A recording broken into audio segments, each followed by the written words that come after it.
छोड़ करके जाना पड़ा था।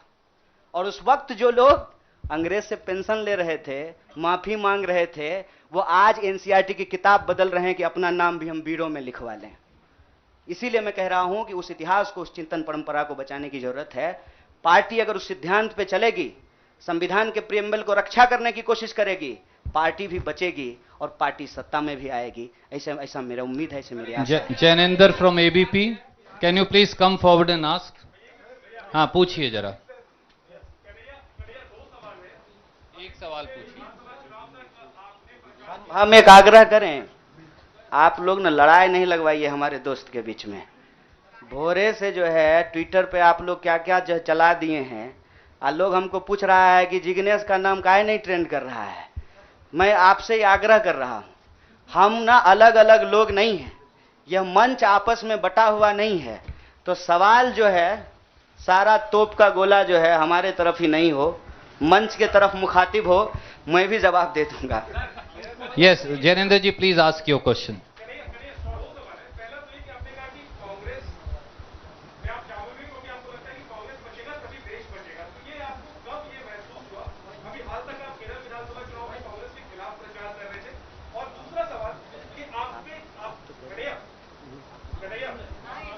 हाँ, सुन रहे हैं। दूसरा सवाल ये कि आपको लेफ्ट के भविष्य के चेहरे के तौर पर देखा जा रहा था, और जब आप कांग्रेस में आ गए, आपको क्या लगता है भारत की राजनीति में फिलहाल क्या लेफ्ट अवसर हो गई है?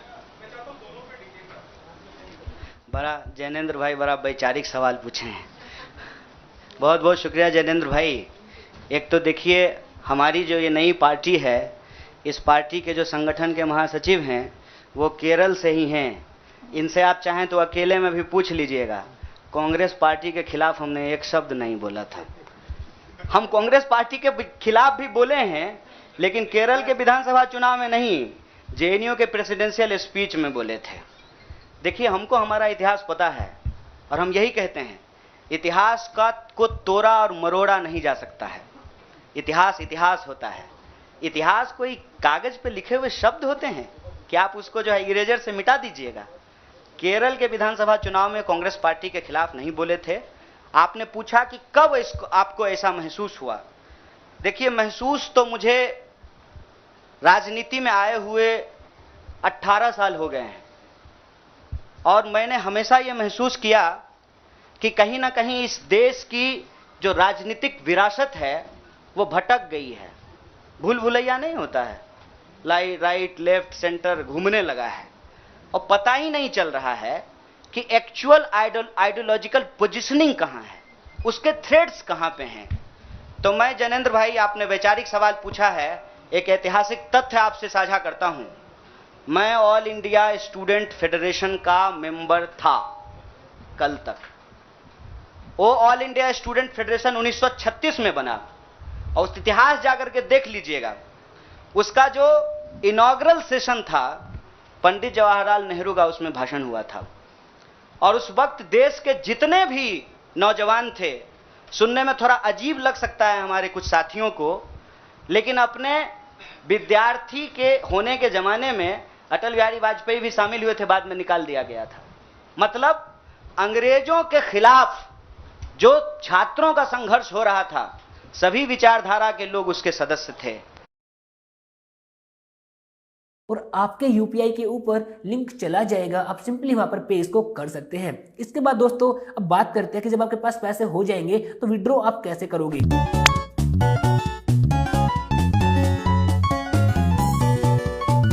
और आपने जो वैचारिक सवाल पूछा कि आपको लेफ्ट के भविष्य के रूप में देखा जा रहा है, कौन कह रहा है कि लेफ्ट का भविष्य खराब हो गया है? व्यक्ति आते हैं और जाते हैं, संगठन हमेशा व्यक्ति से बड़ा होता है। व्यक्ति की अपनी एक भूमिका होती है, उस भूमिका को वो अपनी क्षमता से निभाने की कोशिश करता है। मैं आपको बता दूं, जहां जिस पार्टी से आप मेरा संबंध जोड़ रहे हैं, मैं वहां पैदा हुआ हूं। मेरे भीतर सोचने, समझने, लड़ने की जो क्षमता है, यह उसके ट्रेनिंग का हिस्सा है, और मुझे इस बात का गर्व है। लेकिन वहां जो लड़ने का तरीका है और जिस तरीके से वो लड़ रहे हैं, मुझे लगता है आज जो देश की स्थिति है उसमें उसके स्पीड को बढ़ाने की जरूरत है। और जो वैचारिक संकीर्णता है उसको तोड़ने की जरूरत है।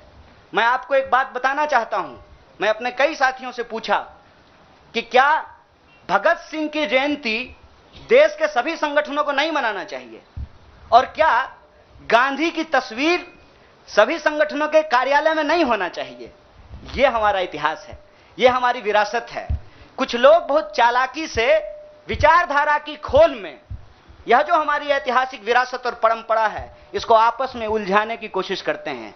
एक बड़ा पॉपुलर डिबेट है मीडियम और मीन्स का, साध्य और साधन का, हिंसा और अहिंसा का।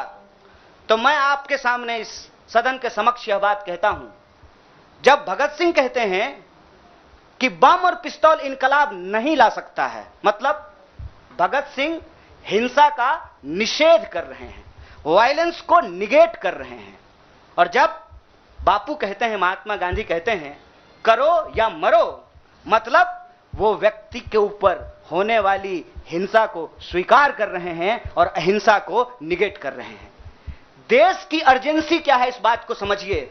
और देश की अर्जेंसी ये है कि आप पैदा कहीं भी हुए हों, अगर गांव में आग लगी है, आप अपने दरवाजे के बाहर डंडा लेकर के गेटकीपर बनकर के खड़ा हो जाएंगे कि घुसने नहीं देंगे, निकलने नहीं देंगे, तो आपका घर भी नहीं बचेगा, बेडरूम भी नहीं बचेगा। इसलिए समझदारी इस बात में है कि आपसी जो नाराजगी है, आपसी जो वैचारिक मतभेद है, उसको किनारा कीजिए और बस्ती बचाने के लिए इकट्ठा होइए, क्योंकि ये देश हम सबका है। इसीलिए लेफ्ट राइट का जो क्वेश्चन है ना, वो अप्रासंगिक इसलिए हो गया है कि आज आपको वैसे आदमी के साथ सामना करना पड़ रहा है जो हमारे जमाने का गोविंदा है, ड्रेस बदलते रहता है।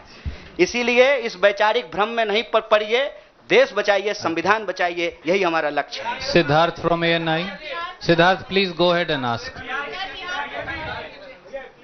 सिद्धार्थ सवाल पूछिए प्लीज। जिग्नेश जी जवाब देंगे। आप पर्टिकुलर आपकी बात को बोल कर रहा हूँ। आपने कहा एक जहाज है, दूसरा उसे बताने की जरूरत नहीं है, लेकिन जो जहाज का कप्तान है राहुल गांधी, आपको लगता है कि बाकी छोटे जो कश्तियां हैं उसको चलाने वालों को उसको फॉलो करना चाहिए? मेरा सवाल खुले तौर पर यह है कि राहुल गांधी विपक्ष का चेहरा होना चाहिए, जब एक लड़ाई दो विपक्ष का चेहरा तो मीडिया भी होना चाहिए। विपक्ष का चेहरा वो तमाम लोग होना चाहिए जो आइडिया ऑफ इंडिया और इंडियन कॉन्स्टिट्यूशन में बिलीव करता है, उसको प्रोटेक्ट करना चाहते हैं। पीरियड।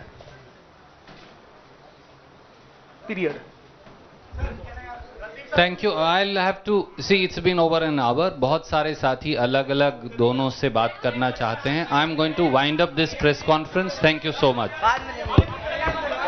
हम बाद में आके हमसे ले लीजिएगा।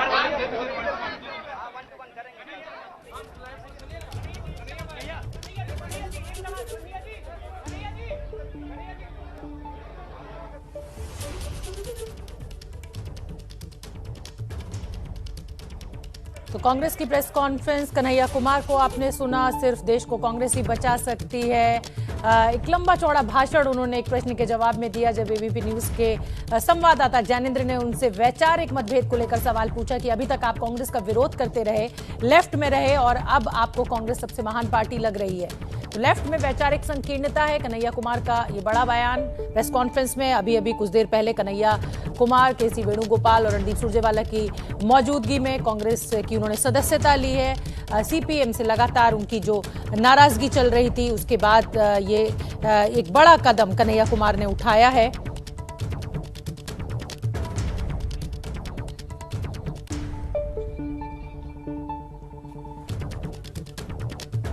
और हमारे साथ हमारे संवाददाता आशीष जुड़ रहे हैं ज्यादा जानकारी लिए हुए। आशीष, ये बात सामने आई थी कि कन्हैया कुमार और जिग्नेश मेवाणी दोनों ही सदस्यता लेंगे, लेकिन जिग्नेश मेवाणी ने सदस्यता शायद नहीं ली है, कुछ पेच फंस गया है, क्या है पूरा मामला?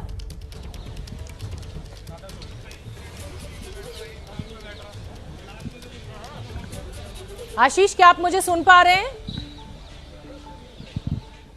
आशीष कांग्रेस मुख्यालय के बाहर मौजूद है, हम कोशिश कर रहे हैं उनसे संपर्क साधने की, लेकिन बता दें आपको कि कन्हैया कुमार ने कांग्रेस की सदस्यता ले ली है। केसी वेणुगोपाल पवन बंसल और रणदीप सुरजेवाला की मौजूदगी में। आप तस्वीरों में देख भी सकते हैं जिग्नेश मेवाणी को भी कांग्रेस की सदस्यता लेनी थी, लेकिन फिलहाल वो कांग्रेस में शामिल नहीं हुए हैं। आशीष हमारे सहयोगी वहां पर मौजूद हैं, उनसे जानकारी ले लेते हैं। आशीष, क्या वजह रही कि जिग्नेश मेवाणी शामिल नहीं हुए हैं कांग्रेस में? अभी तक क्या पेच है, क्या है पूरा मामला? देखिए, अभी जो हमें सोर्सेज ने बताया उसके मुताबिक आज उन्होंने इसलिए ज्वाइन नहीं किया है क्योंकि गुजरात से आते हैं और संभवतः ये प्लानिंग है राजनीतिक तौर पर कि जिग्नेश मेवाणी को गुजरात में आधिकारिक तौर पर ऑफिशियली ज्वाइन करवाया जाएगा और इस वजह से आज वो यहाँ आए ताकि एक तरह से ये संदेश भी चला जाए